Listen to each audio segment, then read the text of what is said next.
Elsewhere, a family in MBUANI village, Machakos County, has finally buried the body of its family matriarch, which has been lying at a mortuary for the last 17 years. ESTHER NZAKWA KITIVO died on August 31, 2004, at the age of 93 years, and her interment flopped due to a protracted legal tussle over land dispute. The remains of NZAKWA, which have been lying at Machakos funeral home since her demise, were buried at her son's home pending the determination of an ongoing land case. NAMUKANA SAMWEL filed the report.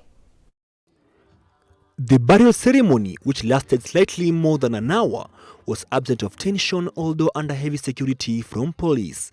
John Dunda, one of her grandchildren, vividly recounted how the caring granny took care of him and his other siblings after death of their mother in early 1980s. Her son Michael Musau Kitivo described her as a disciplinarian who made sure her children went through formal education. He said that interment of their mother is a big relief to the family, which has mourned for nearly 2 decades.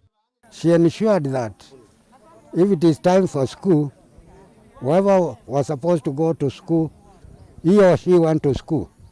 And so through that, some of us is how we got education without dropping in school, because of our discipline and the insistence that we must learn.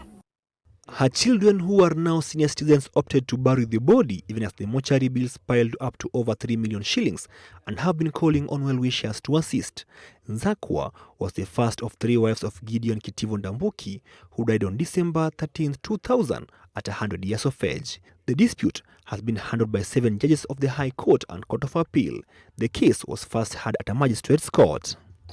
She used to carry firewood after the death of our mother, that is 1983.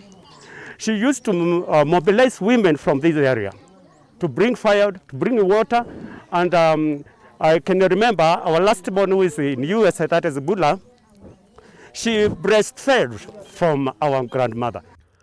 On March 28, 2014, Justice Beatrice Turanira declined to allow the body to be buried at her matrimonial home.